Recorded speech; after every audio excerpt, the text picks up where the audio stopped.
ইসলামে 5টি বিষয় গোপন রাখতে বলা হয়েছে। এই 5টি জিনিস কখনো আপনি মানুষের কাছে প্রকাশ করবেন না, মানুষের কাছে বলা বলি করবেন না। নাম্বার 1, 1 নাম্বার হচ্ছে নিজের ব্যক্তিগত গুনাহ। আপনি নিজে যে গুনাহগুলো করেছেন এগুলো মানুষের কাছে কখনো বলে বেড়াবেন না। অনেক মানুষ এমন রয়েছে যারা গুনাহের কাজ করে, ফ্রেন্ড সার্কেল যারা আছে তাদের কাছে এগুলো খুব সুন্দর করে প্রকাশ করে এবং তারা তাদেরকে সাক্ষী বানিয়ে রাখে, যাতে করে in the day of judgement, কিয়ামতের ময়দানে যদি আল্লাহ তাআলা তাকে জিজ্ঞেস করেন তাহলে এই সাক্ষী কিন্তু আপনার বিরুদ্ধে সাক্ষী দিবে। আপনার হাত, আপনার পা, আপনার সবকিছু আপনার বিরুদ্ধে কথা বলবে। সো আপনার বন্ধু কিভাবে আপনার পক্ষে কথা বলবে?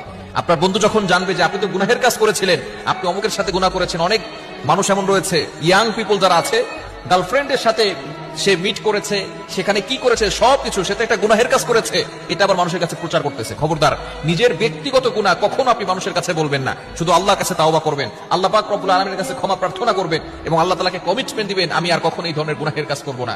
এজন্য নিজের ব্যক্তিগত গুনাহ কখনো মানুষের কাছে প্রকাশ করবেন না। নাম্বার 2, দ্বিতীয় নাম্বার হচ্ছে অন্যের দোষ এবং অন্যের ত্রুটি, অন্যের গুনাহ যদি আপনি জেনে যান তাহলে এটা মানুষের কাছে প্রকাশ করবেন না। যদি আপনি জানেন, মনে রাখবেন, যদি আপনি দুনিয়ার ভিতরে মানুষের দোষ ত্রুটি গোপন রাখতে পারেন, in the day of judgement, কিয়ামতের ময়দানে আল্লাহ তাআলা আপনার গুনাহ, আপনার দোষ গোপন রেখে আপনার জন্য জান্নাতের ব্যবস্থা করবেন। বলেন সুবহানাল্লাহ। উইল গো টু প্যারাডাইস, আল্লাহ পাক রব্বুল আলামিন তাকে জান্নাতের ব্যবস্থা করে দিবেন। এজন্য অন্যের দোষ ত্রুটি কখনো মানুষের কাছে প্রকাশ করবেন না। বর্তমানে মিডিয়ার যুগ, এই মিডিয়ার যুগে, ইন্টারনেটের যুগে আমরা একজন আরেকজনের কিভাবে গীবত করব, কিভাবে আরেকজনের বদনাম করব, এটা নিয়ে সবসময় করে থাকি। আপনি অন্যের নয়, নিজে কি করেছেন সেটা আপনি দেখেন। অন্যে ভুল কাজ করেছে, অমুক এই করেছে, তমুক এই করেছে, নিজে কতটুকু ভালো কাজ করেছেন এটা আপনি দেখেন। এজন্য অবশ্যই আমাদেরকে স্মরণ রাখতে হবে অন্যের দোষ ত্রুটি, গীবত, পরিচর্যা করা যাবে না। আল্লাহ তাআলা পবিত্র কোরআনুল কারীমের ভিতরে নিজেই বলে দিয়েছেন, 26 নম্বর পারা 16 নম্বর পৃষ্ঠার 1-2 নম্বর লাইন, সূরাতুল হুজুরাতের 12 নম্বর আয়াতে আল্লাহ বলছেন, ইয়া আইয়ুহাল্লাযীনা আমানু ইজতানিবু কাসীরাম মিনাদ-দন্ন ইন্না বা'দাদ-দন্নি ইসম। অন্যের ব্যাপারে খারাপ ধারণা করা, এগুলো থেকে আমাদেরকে দূরে সরে আসতে হবে। অন্যের ভুল ত্রুটি জেনে গেলেও, দোষ ত্রুটি জেনে গেলেও আমরা মানুষের কাছে ব্যক্ত করব না।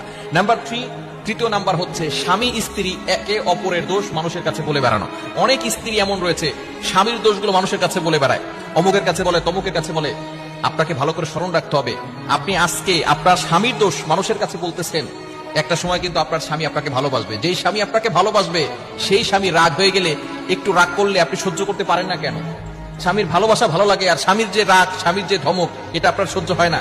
ভালোবাসবে আপনাকে, ধমক দিবে পাড়া প্রতিবেশী ভাবিকে, আপনাকে একটু ধমক দিবে, কিন্তু যখন আপনাকে একটু ধমক দেয়, আপনাকে একটু রাগ করে, তখন আপনি এটা মানুষের কাছে বলে বেড়ান।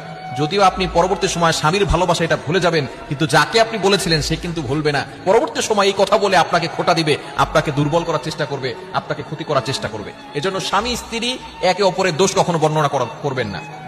4 নাম্বার,